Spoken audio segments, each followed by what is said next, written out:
Dylan, thank you for joining me today. I'm so excited that you're here. Yeah, happy to be here. Thanks for having Oh me my on. gosh. We were just saying that it's been like almost a year since we actually met in person for the very first time at the Founder OS retreat in Austin.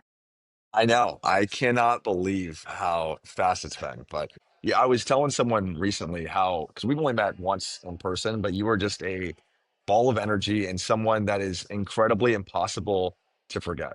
So I'm excited to be talking with you. That's so sweet. I really appreciate it. Yeah, I just loved following you even before. I thought, wow, look at this young man. Because, my kid's age, my daughter's age. And I thought, I love your energy, what you're doing in life. And not only what you were doing before, because you were running a real estate business with your dad, but recently I've been following you on Instagram and then on YouTube, and you just made a big life decision. So tell me about what you decided to do and what was the catalyst for this decision? Yeah, would it make sense to give context to what exactly I was doing before? Absolutely. Okay. So I got into the real estate business when I was 20 after a long line of failed little side hustles that I'd done from flipping popsicles on outside of my dad's business to washing shoes and flipping iPhones in college, day trading in college, and COVID had happened. And I had an internship lined up because I thought I was going to be a financial advisor. Thankfully, to my future clients, I was not a financial advisor, but COVID happened. It was strict for me, and I decided to start working for my dad because he was the only one that was hiring during COVID, but he wasn't going to pay me anything. And I didn't want to spend my summers partying with my teammates. And just not that I had anything against it, I just like I wanted to learn skills, and so started doing it reluctantly and fell in love with it. I fell in love with the investment side specifically, but I was just cold calling underneath the bunk bed for 2 years in college while I was wrestling full time and had a part time job. And I didn't do any homework, obviously. I would just underneath the bunk bed, cold calling for fun with a buddy of mine. Went 2.5 years without a deal.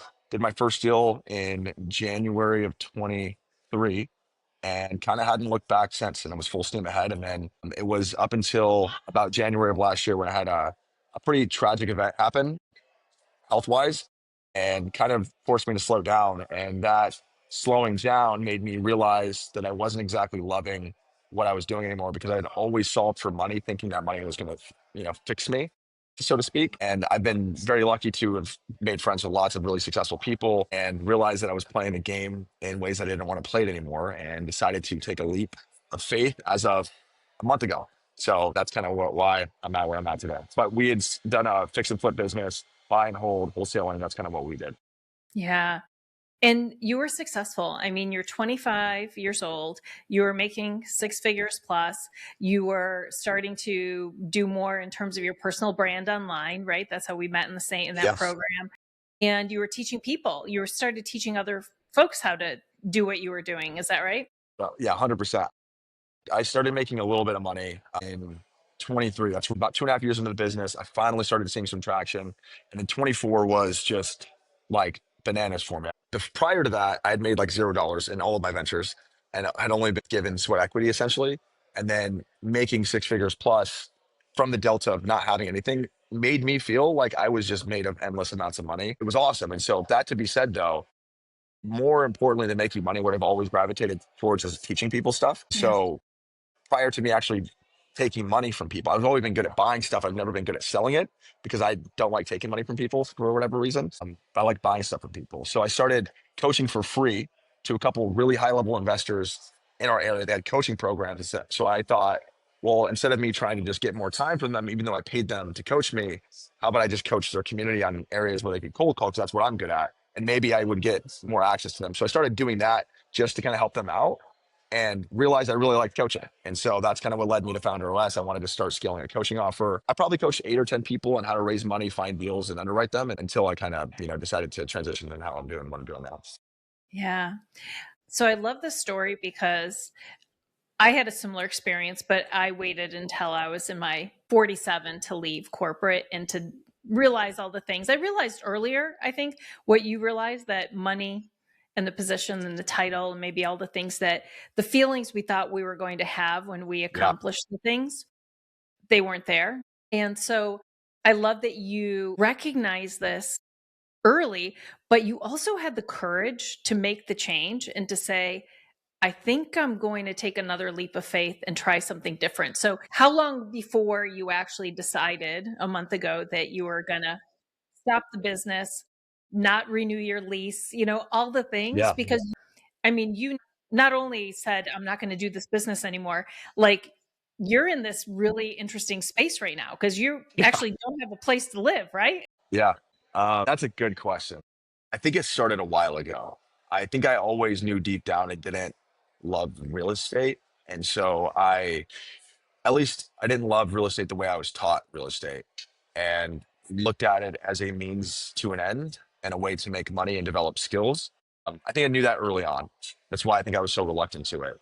That being said, I was skiing really fast down a mountain on my third time skiing last year. I ended up fracturing my L1 and L2. And that took me kind of out of commission for a few months, or I'd say really a month, where I couldn't really walk without a walker and stuff. I had to sit on the couch, and it kind of forced me to slow down. And I think that voice had always been there, that maybe eventually I wanted to do something else and follow my curiosity and follow something that I was interested in. But I hadn't really slowed down because I was just focused on the next deal and making more money. And then I wanted, to go to a different place. But I just played my hand the way I thought I was supposed to. I had to follow these rules, I had to learn these skills, make this money. But then when I slowed down, I actually had to take an internal audit. And then that's when the voice that I'd been quieting down for so long, that I'd been suppressing, started getting really loud. So instead of just listening to that voice, what I did is truthfully, I just started partying more. Like I was never really a partier. I started like hanging out on the weekends more. Like, instead of stopping at the third cocktail, which is what I should have done, I had the fourth. And like, there was just a lot of things I was doing, just trying to have fun more so. And I started to almost detest money making activities altogether, because I just truthfully was not liking what I was doing. And it was easier to suppress that voice than to listen to it. And eventually I just started getting really reflective. And I'm like, I felt like it was a maintenance year for me. Last year was also a hard year in real estate too.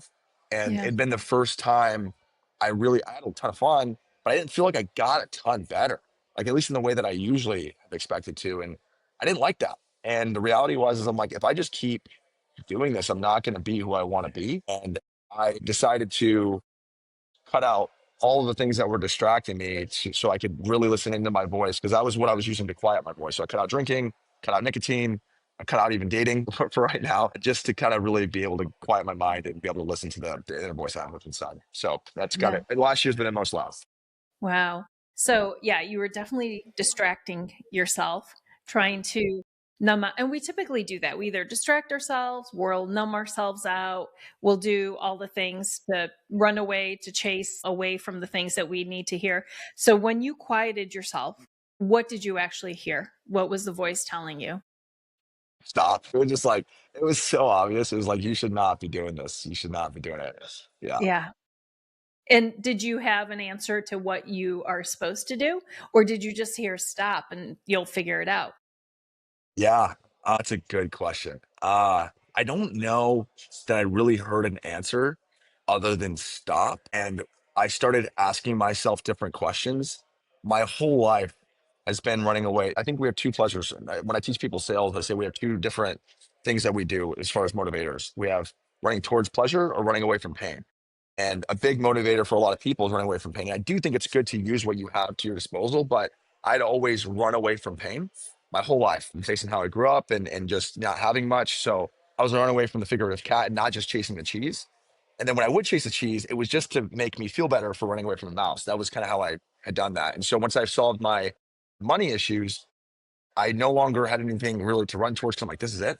So that to be said, I didn't know what I was supposed to do. And I just started trying to have pattern recognition. I'm like, okay, well, what do my most successful friends do? What do all they have in common?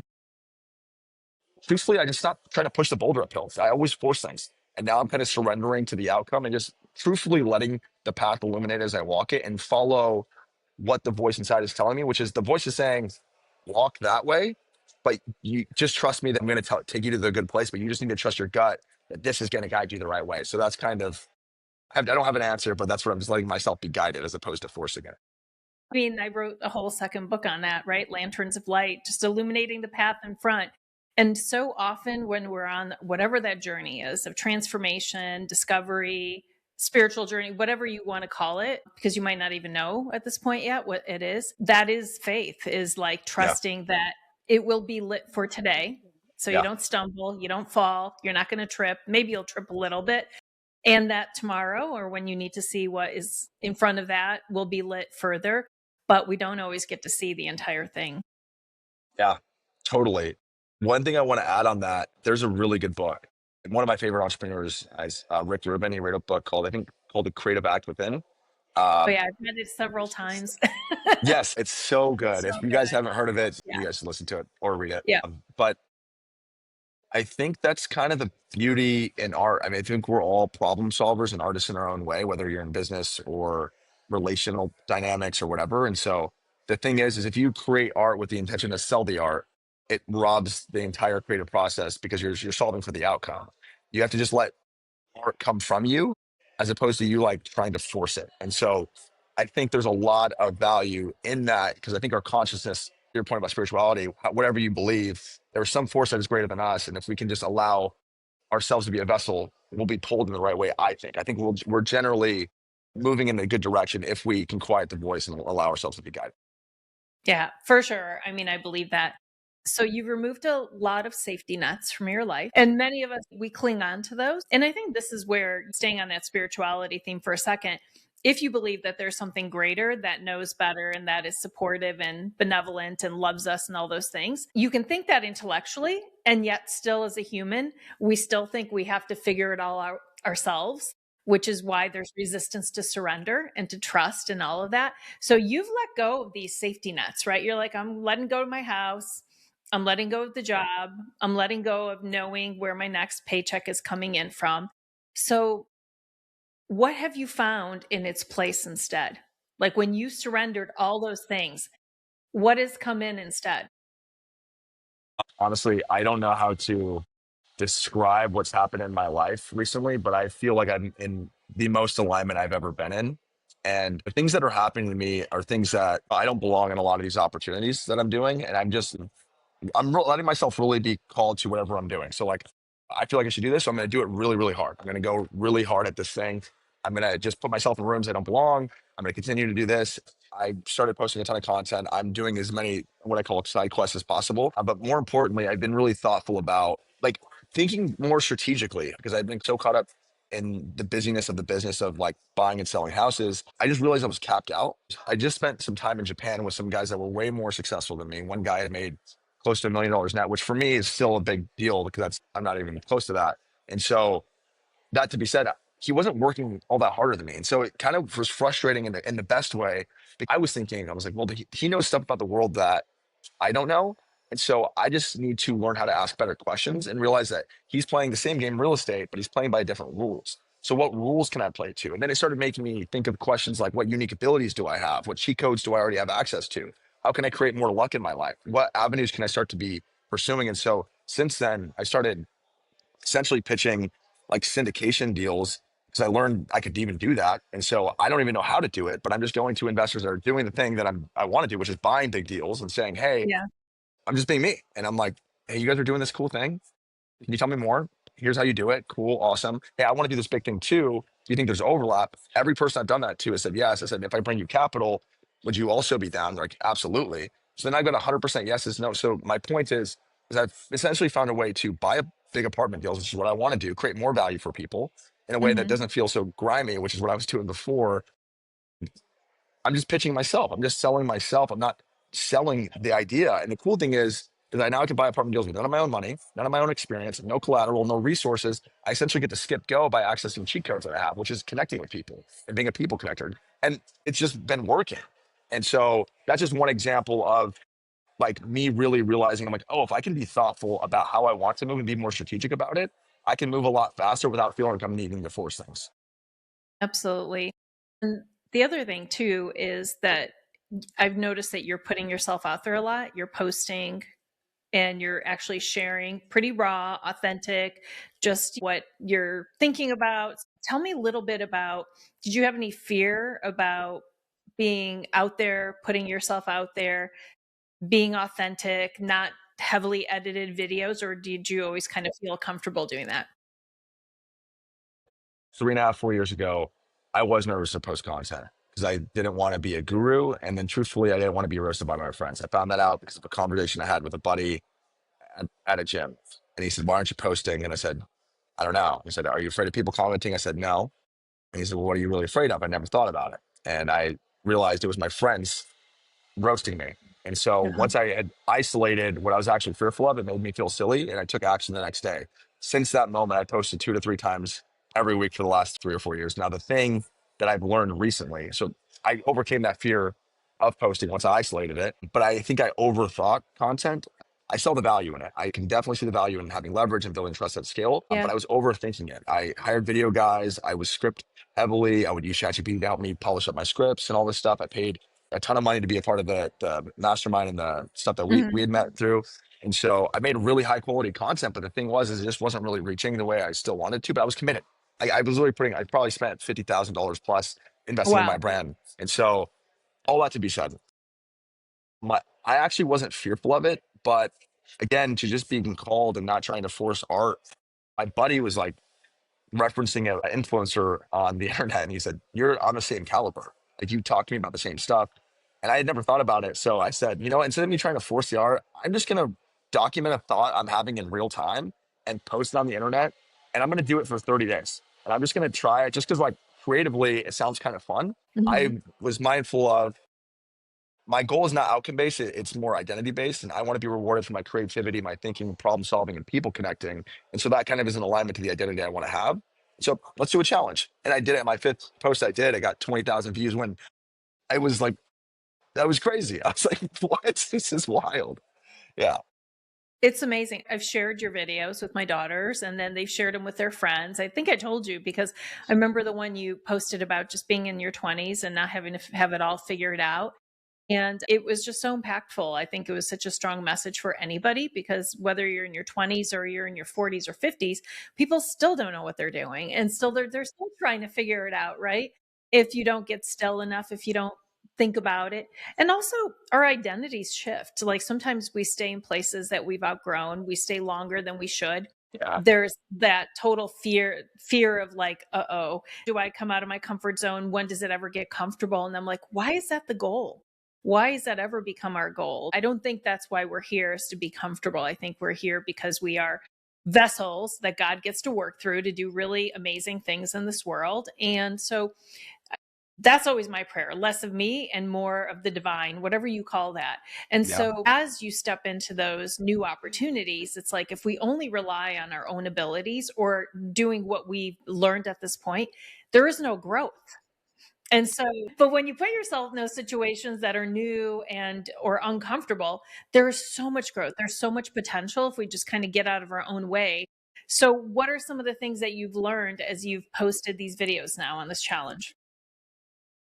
First of all, that I was way overthinking content. That's the biggest thing. I cannot believe like yeah the difference in it. More importantly, I think I'm trusting in my voice that Mhm. what I have to say is impactful, and I don't necessarily have to. I think there's should be time to prep content. If you're niching down an avatar, there is a lot of value to niching down your content and making sure it's catered to that audience. But my focus right now is just to like not niche down and just express myself and build trust with an audience at scale. And so, yeah, it's really allowed me to believe in my creative flow and that I have something that people resonate with. Because more than the views, I've had like over 400 saves on that big video. And like a couple that I just released, I've had well over 200 saves. So it's making me realize that what I'm doing is working. The more important thing, why I do these crazy things, I like to do these challenges. I just did a jiu-jitsu tournament. I'm going to do a stand-up comedy show. The reason I bring these things up is because the single biggest frame that I think has allowed me to just trust in myself and do these crazy things is that I look at life through the lens of a video game. And I think of myself as like the avatar or the character in the video game. And so all of these little side quests are improving and get like character XP is what in the context of video experience points is what it would be called. And the more experience points you get, your XP bar grows and then you pass the next level. And so I think we think too linearly about how we need to get somewhere. But I think if we realize that we're the avatar and we're the asset, we're the product, all of these side quests, all of these little things that we're doing are actually adding to us to make us more of a better conversationalist, to make us deeper as a product to invest in. Because what you show people is that you're willing to take chances on yourself. Two, it's not that scary. And if you fall flat on your face, like it's probably going to be a really good story to tell. And it's not a loss or a win, it's feedback. That's all it Yeah. is. Nothing's wasted. I mean, I love saying that all the time. None of our experiences are wasted unless you don't do anything with it, unless you don't capture the learnings and do something different. Really. Made me think of a book. Do you know Donald Miller? He wrote Story Brand. Maybe he's like a business author now. You may have seen him. So before he started that business, he actually was kind of like a semi autobiographical author. So he wrote fiction. So he wrote a book, and then it turned Blue Like Jazz. It turned into a movie, and then the screenwriters, though, who were turning Blue Like Jazz into a movie, basically said the way the book is written is actually not going to make a great movie, because Mm, there is a storyline, the hero's journey, which you just talked about. It needs to be kind of woven through a movie, or no one's going to sit there and just watch you eat ice cream on the couch. Like, that's boring. Nobody wants that. You need to have story, like someone who wants something, who goes through challenges. There's a climax, all these things happen, there's a resolution, right, and etc. That's like the story of our life. And so he ended up writing a book about that experience and what he learned about the hero's journey, called A Million Miles in a Thousand Years. And he basically challenged himself to do things he didn't want to do. He was really uncomfortable doing, put himself in situations personally, with relationships, with his health, with things he never in a million years would have thought that he would do.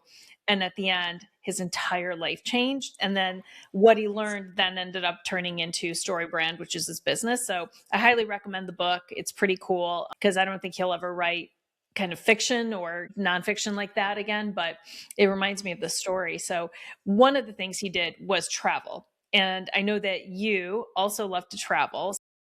I think it absolutely, we learn so much when we travel, either solo, which I love to do, but also with other groups of people. So tell me a little bit about what travel has taught you. First of all, I'm glad you recommended Story Brand because it's been in my queue and I've read the first page Yeah. about 20 times and never finished the book. So that is telling me I need to prioritize that. So I actually hadn't really been able to travel ever until a couple of years ago. I wrestled for 15 years. All of my 11 months out of the year, I'd always be wrestling. I wrestled through college. So anytime I did travel, it was like a business trip. I went there to go compete, get food, and come back. And when I did travel, I was cutting weight all the time. So it was kind of a miserable experience, anyways. And so when I really started to travel, I'd been dating this gal in college for 3.5 years. And we kept dating after. And then when you meet someone in college, typically you're not from the same area. So we did a long distance thing for a little bit and ended. And I was really sad. And every time that I get sad or like something happens in my life, I want to do something hard that challenges me because it just gets me out of it. It's always worked. So I just do that every time. And so, Mm. which is why I'm side questing right now. Anyways, that to be said, I was like, man, what sounds terrifying? Solo traveling. I'd never been out of the country. I never traveled by myself. And so I decided to go to Egypt for 11 days by myself, which is the most advanced, like out of all the countries I could have gone to, that's like the most advanced one. Impossible language to understand. Didn't use Google Translate, but I ended up meeting a taxi driver in this town called Luxor, ended up calling him Uncle Ali. By the end, I broke bread with him and his family in their little hut, family of 6 people. I have him on WhatsApp. Great guy. I ended up meeting this gal out in Cairo, made friends with her friends. They took me out in the Sahara well after the tourists were supposed to be there on camels to right next to the pyramids. The police came up to us and were like, hey, he's got to go. I said, no, he's a local. He's with us. And so it really showed me, I was like, man, this is fun. Like, I really like this. Also a little bit reckless, to be fair, too, Yeah. but it really inspired this deep love of traveling and connecting with people on a different scale than I was used to it. And so, yeah, since then I've been to South America for a month. I was just in Japan with some of my really good buddies.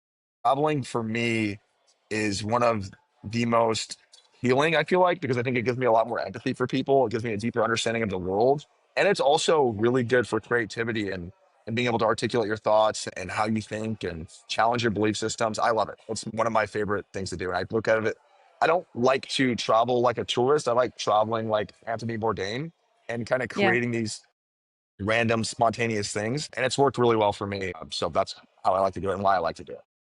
We were just in Morocco last fall, and before I went, I said, I wonder if Anthony Bourdain went to any of these places we're going to go to. And he went to this one cafe called Cafe Baba in Tangier. And we were walking around Tangier, and all of a sudden we saw it, and we walked in and we met the owner. And it was like the middle of the afternoon, so no one was really there. And then we sat down and we were just chatting with him, and we were talking about Anthony Bourdain, and he had like the Rolling Stones used to come there and do all kinds of So interesting cool. things. So you just sit there and you're like, it's kind of crazy to think about what you can experience, same thing as other people have experienced, and what you can take from the lesson of it. Yeah, I don't know. Travel's pretty amazing. So I'm glad that you're doing it. And I agree with you. I think when you travel, you're still with yourself, but you leave all your baggage behind. Like you can only bring so much with you. So I think of it like metaphorically. It's like you got to leave all your stuff behind. You can only bring certain stuff. And then also all these other things that maybe your triggers, they all come up too. So you learn so much about yourself. Like Oh, yeah. if you lose your luggage, if you miss your flight, if whatever, these Yeah. things happen and you're like, ooh, this is how I respond during stressful situations. Yeah, totally. Totally. It's like there's always something to be learned, even when you Yeah. think it's all going to be smooth. And similarly, you also now are couch surfing, right? So Yeah. you're Yeah. okay. So tell me what you are traveling with when you are going from place to place, because you can't obviously bring all your stuff.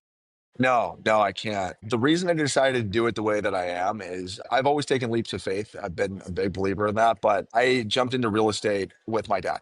So despite me taking an alternative route and all my friends were getting corporate jobs, I did take an alternative route, but it's still with my dad. It wasn't really truly betting on myself. And so I figured if I'm going to do it, I got to do it. And so I sold half of my stuff or got rid of half of my stuff. I literally condensed all of my life into 3 tote boxes, a couple trash bags, and like a big Patagonia bag. And that's literally all I have to my name. And I'll still probably reduce all of it. And gosh, it's so freeing to completely get rid of everything. I feel like I'm shedding like an exoskeleton because I can kind of step into this new period of my life lighter and to be however I want to be. I could go with a blank canvas essentially, with still having all the skills and connections I have now, which is different than when I was 20.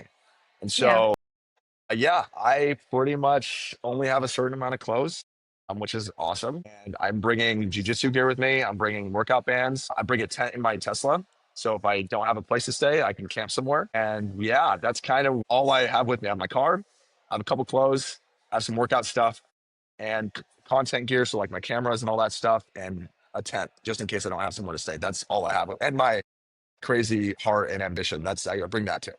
Yeah. Yeah. So tell me what's on the list. Do you have a list of places that you're going to visit this year? Yes, I do. Letting myself be pulled primarily. I am traveling with intention. I'm only spending time with people or going to places that I really want to go. I'm very specifically traveling to go see people that I know that either inspire me, I feel loved and supported by, and that I feel like I can add value to. So there are certain people in my life that I want to support. Like the buddy that I'm staying with right now, he's a big runner trying to grow his fitness brand online. So I spent a week with him. Well, I'm still staying with him now. It's been our last week. But I spent an entire week documenting this big challenge he did. He did 252 miles in his backyard. Every 4 hours, he'd run 6 miles. He's unbelievable. Did it for Parkinson's. He's a great guy. I want to see him win. And so I built a content plan for him using the skills I've learned, like had all these cameras. I was documenting everything, helping him build a YouTube video. And so I just want to do stuff like that and like finding ways to add value to my friends' lives. And I think that if I keep doing that, it'll work well. So right now, this is my last week in the Valley of California, so like Fresno area. I'm going to be speaking at an event in front of like 200 to 300 people in Vegas. I'll be there for a couple of days couch surfing and then speaking there. And then I have someone that's going to be recording for me, which is interesting. And then I'm going to spend a few weeks in Utah, Salt Lake City with my buddy Brawley and spend some time with him. He's going through a transition period himself, so it'll be good that I'm there for him and get to help him out. So good. I know you're videotaping and recording it that way, but are you also journaling or keeping notes on everything that's happening? Yeah, I journal probably every 2 or 3 days. My content now is me just completely documenting everything in real time, how I'm thinking and stuff. No expectation of outcome. And also, I do a lot of voice notes. So I'm not a big like Okay. note taker. So anytime I have a Yeah. crazy thought or I'm going through a hard time or a good time, I'll just record it on my phone. So I document. That's awesome. I would say definitely document because you never know. Like my daily journaling turned into 2 books. You just never know what you're going to be able Wow. to do Wow. That's when actually you, good to know. yeah, because even what you're putting out into the world, it's still just a snippet of a thought that you're having. But there's something about writing, either typing it or journaling that goes a little bit deeper to your internal voices, and you're going to say things there, even questions to yourself that could prompt something else. And I think Rick Rubin talks a lot about that as well. And so start your morning pages and just kind of keep track. I don't know. Not going to I tell you love what to that. do. No, no, no. That's what I would suggest. I deeply respect you, and I like the way you live and how you are with your family and the business that you built for yourself. So anything that you say, 100%. And you don't think of it as like you're telling me what to do. You're giving me Yeah. advice, and I'm going to Yeah. listen to the advice. Yeah, yeah. I want to see what comes out of that. It's just going to be pretty amazing because other people want to do what you are doing, but just haven't had the courage to say yes yet. So, if people want to follow you and they want to learn about your journey, tell me where they can find you. What's the best place that they can find you? Yeah, Instagram is probably going to be the best. That's where I post the most frequently. It's Dillionaire321, Dillionaire321. And then also, same tagline on YouTube. I'm going to be doing one a month. I'm not trying to overdo it, but I'm just staying consistent with those things. The main goal behind my content right now, I'm not looking to monetize it at current. I've done that tons of time. Genuinely, my goal is to document all the thoughts I have, how I'm living my life, and to be a guinea pig for people that if they are thinking about taking a leap of faith and betting on themselves, they can literally watch me do it in real time and create magic and luck for myself, and how to kind of ladder up skills and stuff. So if you want to be a part of that journey and see and send it to people that might get some value out of it, that's why I do what I do. I love it. So, so good. Dylan, first of all, I would love for you to come back after this year or however long you're choosing to do it, because I want to hear all the learnings, all the things that you've done, of course, at any time, please. But also, what does it mean to you to live the width of your life? To me, living the width of your life is to live without limits. And to unpack that, I think it means to be free from opinions of others, to trust in yourself, to live absolutely your most authentic self. Doing that requires you taking chances and taking risks and failing upwards. I think life is a lot more fun that way. And if you look at life through a lens of it's not winning or losing, but it's only feedback, it becomes a lot more fun because your life is a story that you're writing and you're the author. And if you treat it like that, you essentially build a story worth reading. So I think that's my thought on it. I love it. So, so good. Well, I can't wait to follow you in your hero's journey. Dylan, I just have so much respect for you and I'm just really proud of you. I hope that doesn't sound really weird, but I Not at just all. love, you basically have said, I'm following my inner guidance, my voice. I don't know exactly how this is going to turn out, but I have faith that it will. So Yeah, continued success to you and we'll keep in touch. sounds good.